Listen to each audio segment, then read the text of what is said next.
Halo guys, welcome to Pursuing Passion Podcast. Pursuing Passion Podcast merupakan konten kolaborasi antara 1% dengan Purwadika, salah satu pionir lembaga pendidikan Indonesia yang berfokus di bidang teknologi digital. Dalam 5 episode Pursuing Passion Podcast, kita bakal ngobrolin kisah-kisah alumni Purwadika yang berjuang melalui berbagai tantangan dan resiko untuk mengejar passion mereka.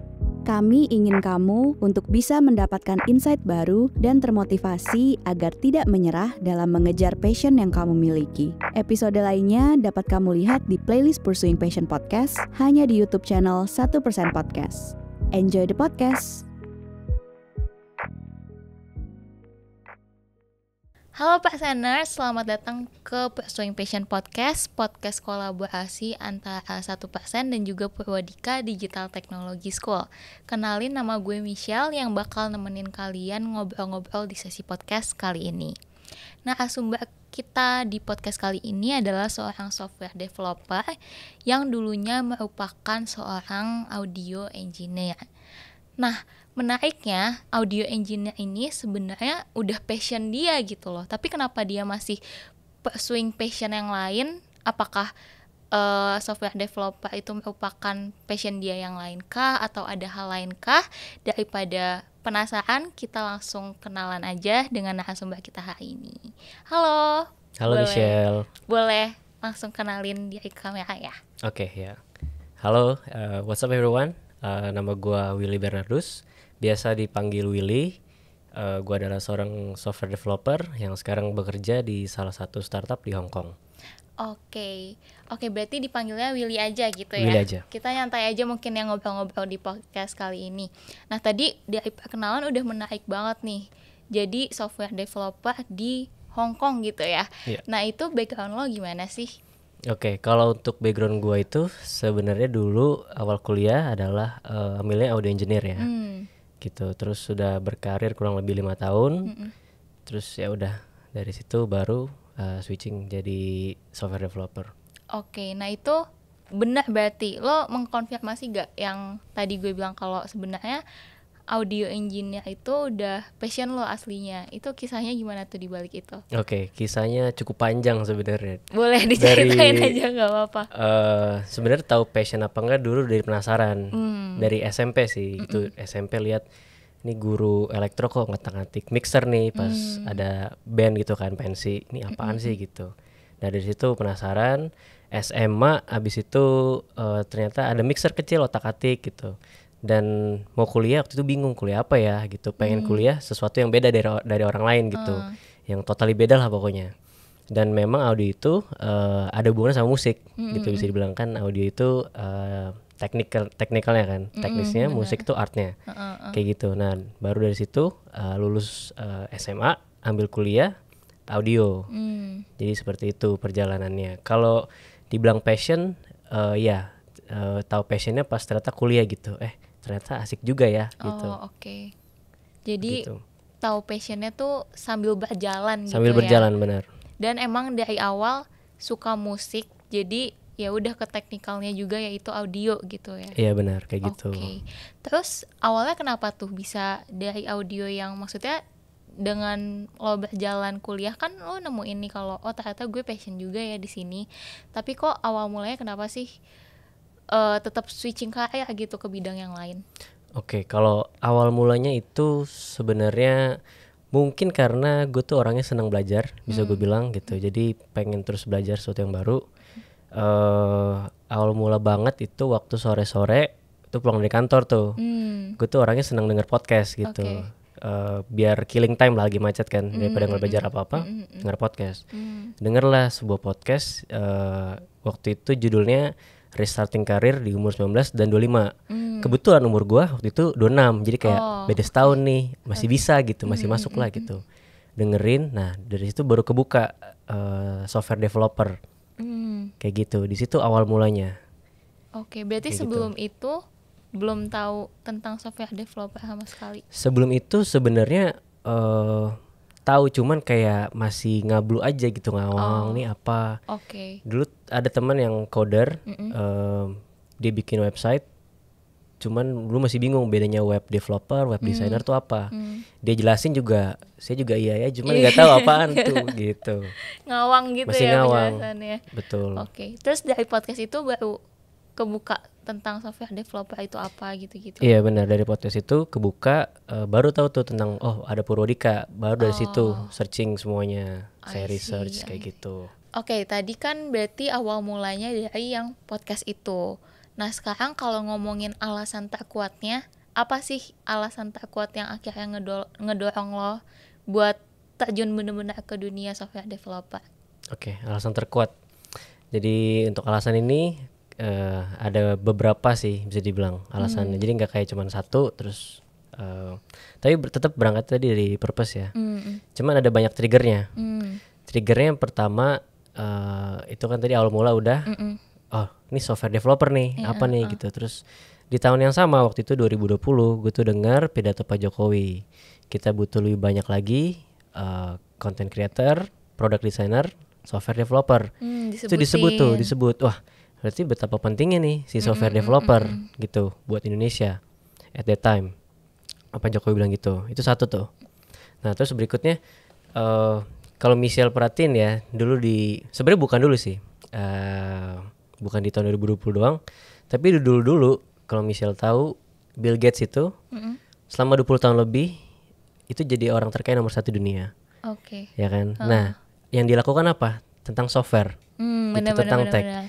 Dan waktu 2020 juga aku ngeliat salah satu orang yang aku look up tuh Jeff Bezos, dia juga tech gitu. Ada lagi Mark Zuckerberg, dia juga tech. Jadi wah ini menghasilkan juga nih ternyata nih gitu. Top 10 konglomerat di dunia itu tentang tech at the time gitu, mostly ya kan, mostly. Wah ini trigger berikutnya. Nah terus yang terakhir tuh ada namanya Ikigai gitu. Jadi Ikigai ini adalah istilah dari Jepang yang artinya reason for being. Gitu kayak salah satu bisa dibilang cara aku untuk menemukan si software developer ini meyakinkan reason for being itu maksudnya kayak kamu hidup sehari-hari, kamu mungkin bangun tidur nanya aku tujuan hidupnya apa sih, aku ngapain sih gitu. Mungkin aku bingung mau ngapain sih kayak gitu. Nah ini Ikigai itu aku bilang kayak tips lah. Jadi Ikigai itu ada 4 elemen ya. Jadi ada what you love, what you're good at, what the world needs, what you can be paid for. Kayak gitu. Dari 4 ini itu aku melihat aku cocokin salah satu software developer. Aku sebenarnya belum suka banget waktu itu. Karena baru tahu gitu. Cuman aku emang bisa bilang tech guy lah, bisa dibilang gitu. Teman-teman aku bilang aku tech guy gitu. Karena aku suka kayak something, misalkan produk sesuatu untuk integrasi sesuatu, mungkin pakai produk orang lain gitu, pakai software orang lain, tapi aku ada ketertarikan di situ. What you're good at, aku belum tahu gitu. Tapi itu aku bisa bilang selangkah lebih maju, mungkin bukan menyombongkan diri ya, cuman kayak selangkah lebih maju dalam hal update terbaru tentang tech kayak gitu. Dan mau nyari tahu juga. Gitu. Terus kalau yang the world needs udah pasti kayak software dibutuhkan. Iya, apalagi gitu. tadi konglomeratnya itu rata-rata tech gitu. And what you can be paid for, of course itu bisa jadi sebuah pekerjaan. Betul. Nah, jadi ketemu software developernya dari situ. Oke.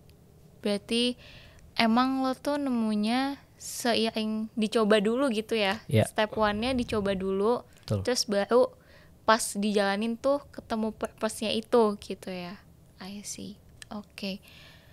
Nah tadi kan setiap passion itu ada purpose yang berbeda kan. Nah terus kenapa sih Willy maksudnya sekarang lebih menekuninya yang web ini? Oh gitu, oke. Lebih menekuni web karena web tuh lebih susah bisa dibilang. Gitu. Bukan berarti audio nggak lebih susah, audio juga ada susahnya. Cuman beda gini, kalau dulu audio engineer kan saya kerjanya live sound. Itu butuh banyak orang, butuh setup, butuh ada krunya gitu. Itu involve banyak orang gitu. Sedangkan kalau web itu kan sendiri aja depan laptop udah bisa. Kayak gitu bisa dibilang. Nah, plus saya tuh dulu tuh sebenarnya pindah dari audio karena buat saya audio itu terlalu mudah. terlalu Oke. gampang gitu. Mungkin karena kuliahnya sama, kerjanya sama, jadi lain. Terus dulu pengen mikir, aduh pengen kerjaan yang susah gitu. Ada nggak yang susah gitu? Terus habis itu ternyata web ini yang ternyata susah banget. Challenge gitu. Terchallenge dan pengen belajar terus. Ternyata web juga ini setiap hari harus belajar. Kalau nggak ketinggalan. Seperti itu. Makanya challenge-nya lebih menarik sih di Oke, web. jadi lo emang suka yang lebih challenging setiap hari gitu. Iya, benar. Kenapa tuh? Kalau meme-nya tuh ada yang I don't wanna peace, I want problem every day gitu. Unik ya. Unik. Tapi so far gimana? Maksudnya yang audio berarti sekarang lo masih ke bidang itu juga atau sekarang udah bener-bener fullnya ke software developer aja? Oke, kalau audio masih sih, masih ada kayak freelance gitu. Oh, Terus ada oke. proyek teman minta instalin audio. Jadi gue jadi konsultannya. Kayak gitu. Jadi ya tetap ada passion di situ. Berarti Gitu. bisa hasil banyak juga ya dari situ Iya, ya? kurang lebih bisa dibilang kayak gitu. Berarti ya lo kalau punya passion lebih dari satu itu bisa dimanfaatin juga buat jadi side hustle lo atau sampingan-sampingan yang bisa Iya. menghasilkan juga buat lo gitu ya. Exactly. Oke, itu insight yang menarik sih. Terus tapi gue bingung deh, kayak lo kan udah nemuin passion lo nih, dan buat belajarin software developer itu kan butuh modal yang gak sedikit kan. Nah itu apakah worth it buat kayak dalemin another passion gitu? Jawaban singkatnya worth it banget Oke. gitu. Mungkin Kenapa? bisa alasannya nih. gue Oke, mau dengar alasannya sekarang. pertama khususnya yang kalau di Purwadika ini ya, gue pikir juga awalnya sebenarnya mahal. Oh ini mahal banget nih gitu. Cuman setelah lulus dan melihat, oh ternyata ini worth it banget. Kenapa? Kalau kata Warren Buffett, the best investment that you can make is in yourself. Karena itu nggak bakal bisa lepas, nggak bakal bisa hilang, nggak ada yang bisa nyuri. Gitu. Jadi investasi terbaik tuh di diri sendiri. Kayak gitu. Terus juga nggak ada pajaknya kan, nggak dipajakin. Jadi ya udah investasi di diri sendiri itu yang terbaik. Kayak gitu. Dulu sempat mikir sebelum masuk Purwadika mau beli motor tuh. Aduh 2 segi bisa beli motor, tapi ini kayak harganya sama kan. Aduh gimana ya? Ya udah deh masuk Purwadika. Ya sekarang malah habis lulus tiap bulan bisa beli motor kayak gitu. Oke, itu statement yang menarik ya teman-teman ya. Ini ya jualan dikit ya. Oke, tapi selain Purwadika ada nggak sih maksudnya modal-modal yang lo keluarin lainnya untuk menjadi software developer? Modal pasti ada. Dulu bikin PC sih. Bikin PC sebenarnya itu buat dulu sempat sebelum masuk Purwadika tuh punya rencana mau jadi gamers dulu gitu. Oke. Jadi ada 2 tahun plan, setahun jadi gamers, kalau nggak berhasil bikin konten audio. Kayak gitu. Tapi malah kepake buat kelas Purwadika gitu. Karena waktunya kurang lebih bersamaan. Oh, I see. Kayak gitu. Itu sama harus ngumpulin dana darurat sih. Karena kan gue full resign ya dari kerjaan sebelumnya Benar. buat ikutin Purwadika. Kayak gitu. Terus mesti hold jajan-jajan kayak gitu. Itu Tapi sih. itu semua worth it. Worth it. Oke, karena bisa menuhin fulfilling diri lo yang Iya. pengen challenge setiap hari. Iya gitu. betul. Oke, nah mungkin bisa spill dikit nih ke teman-teman yang mungkin penasaran kerja as software developer di Hong Kong itu ngapain aja dan gimana aja sih? Mungkin bisa bagiin glimpse dikit-dikit lah ke kita.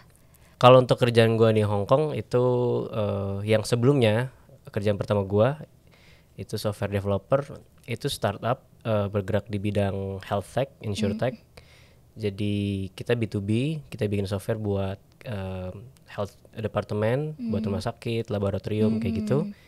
Itu full time sih. Jadi kerja Senin sampai Jumat. Terus meetingnya setiap hari ada, tapi cuma 10 menit doang. Kayak stand up meeting kalau bilang namanya. Ya setiap hari ini aja sih. Awal-awal tuh research produknya mau apa. Jadi bisa dibilang gini, di company gue dulu tuh nggak ada UI UX-nya, nggak ada product manajernya.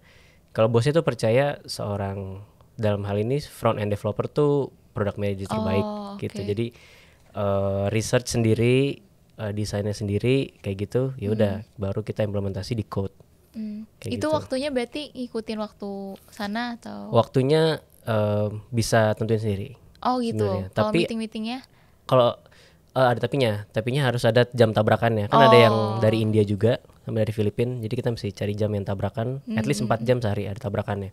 Oh ada. Ada. Jam berapa tuh biasa? Kayak sampai subuh-subuh gitu nggak? Oh enggak, kalau India kan bedanya kan 1,5 jam Oh, kita. Kalau oke. Hong Kong 1 jam lebih awal. Oke. Jadi sebenarnya dari 9 to 6 sama sih kalau tetap kena. Terus kalau yang saat ini itu kan berarti yang sebelumnya kan? Ya, saat ini kerjanya part time gitu. Di Hong Kong juga. Di Hong Kong juga tetap, tapi bidangnya kali ini musik gitu. Ih, Iya. jadi sejalan juga dong. Jadi sejalan bener. Ini music lesson matchmaking app. Oh, oke. Gitu. Jadi mempertemukan guru dan murid musik. Wow. Gitu. Dan kebetulan ini karena part time gue baru berempat. Jadi ada CEO, CTO, CMO dan gua gitu. Jadi gua doang yang develop softwarenya full front end dan CTO-nya yang full back end. Gitu. Untuk produknya belum launch karena baru Februari emang dibentuknya Oh, I see. company-nya gitu. Jadi ya itu tungguin aja nanti kalau udah launch. Semoga lancar-lancar ya buat Amin. launch ya. Iya. Amin. Terus berarti selain part time yang ini, sekarang lo sehari-harinya tetap yang terima freelance jadi audio engineering itu gitu. Oke. Sebenarnya main reason gue part time ini karena sambil kuliah juga S2 Oh, I see. gitu. Jadi waktu itu bilang nyari yang kerjanya 24 jam seminggu, which is ya 3 hari seminggu kayak gitu. Jadi sambil kuliah tapi sambil ya nerima juga freelance Oke. audio. Sekarang S2-nya apa by the way? Masih sejalan sama passion lo kan? Enggak, sorry. Kalau untuk S2-nya tuh teologi sekarang. Wow, oke. Jadi ini passion ketiga atau gimana? Jadi ini kan Bible College ya. Bisa sebenarnya ada kata-kata yang aku belum bilang. Selama masih muda, selama masih bisa melakukan hal yang ingin kita lakukan, cobalah lakukan hal itu. Selama masih sehat, masih bisa kerja, selama masih bernafas, gitu. Lakukan hal yang berani, kamu nggak akan pernah menyesalinya, gitu. Dan selama kamu, maksudnya gini, meminimalisir resiko. Maksudnya, nanti kalau kamu udah berkeluarga, kamu punya tanggungan buat biayain anak, biayain istri, Iya, kayak gitu kan. Kalau sekarang kan mumpung masih belum Masih berkeluarga, bisa invest ke diri masih sendiri bisa invest semua. ke diri sendiri, kayak gitu. Kalau untuk yang ini teologi karena memang something that I want to do in life aja, Oke. kayak gitu. Oke, itu menginspirasi banget sih. Termasuk buat gue pribadi supaya maksudnya nggak stay di zona nyaman lama-lama kayak Iya. gitu ya. Exactly. Nah mungkin pertanyaan terakhir dari gue nih, ada gak sih statement atau mungkin yang bisa memotivasi atau menginspirasi teman-teman yang nonton nih, yang mungkin belum nemuin passion mereka? Oke. Kalau statement dari gua, if you haven't found your passion yet, keep looking, jangan settle. Somehow you already know apa yang teman-teman mau, that just keep looking. Nah dari statement lu muncul pertanyaan lagi nih, boleh Oke, lah ya? boleh tanya terus aja. Oke, nah itu cara tadi kan lu bilang keep looking kan, menarik banget sih. Tapi mungkin orang-orang tuh suka keep looking, caranya gimana sih, how-nya itu gimana? Lo ada tips kesananya nggak? Keep looking tuh maksudnya yang kita terapkan dalam sehari-harinya tuh gimana sih? Karena kan itu sesuatu yang abstrak ya. Oke. Kayak kita looking kemana kayak gitu kan. Oke, benar. Ya pertama doa, bisa aku bilang ya. Nomor satu doa penting. Terus berikutnya kan kita semua manusia tuh punya namanya gift atau pemberian gitu. Basically kayak misalkan ada yang orangnya cantik, ada yang udah terlahir pintar, bisa matematika gitu, buat dia matematika gampang.